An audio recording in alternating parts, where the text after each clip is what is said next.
Sorry, నాకు ఈ decoration కొంచెం ఎలర్జీ. నువ్వేంటి అదోలా ఉన్నావు? సిగ్గా? శాంతి, ఇంకెవరు పడుకో.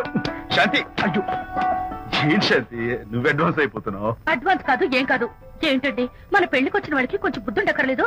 ఏదో అక్షంతలు వేసి వెళ్ళిపోవాలి గాని మీ గురించి అనిత గురించి నోటికి వచ్చినట్టు అవుతారా?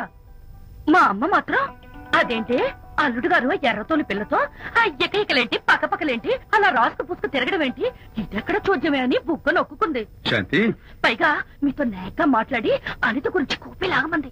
వాళ్ళందరి సంగతి వదిలిపెట్టు.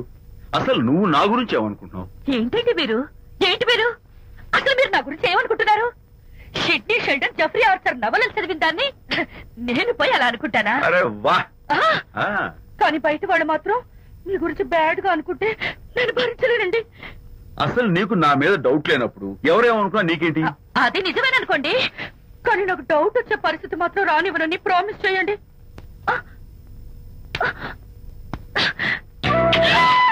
ఇదేంటండి? ప్రామిస్?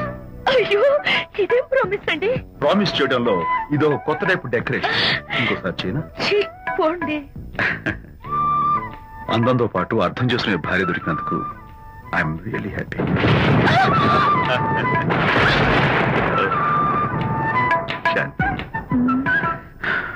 ఈ ఉరుములకి గట్టిగా కౌగిలించుకుంటే ఎంతో థ్రిల్గా ఉంది కదా. ఈ వర్షంలో తడుస్తూ మరింత గట్టిగా హత్తుకుంటే ఎంతో మత్తుగా గమ్మత్తుగా ఉంటుంది కదా.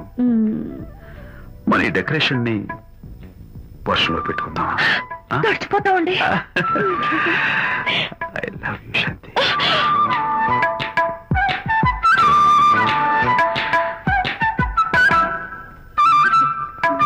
వారిలో ప్రధాన పాత్రధారుడు. గాంధీని హత్య చేసిన వ్యక్తిగా ఆయన ప్రసిద్ధి పొందారు.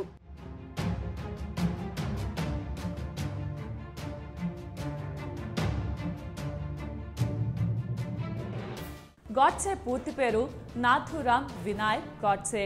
ఇతను 1910 మే 19వ తేదీన పూణే జిల్లాలో బారామతి పట్టణంలో జన్మించాడు. ఇతని తండ్రి పేరు వినాయక్ వామన్ రావు గాడ్సే.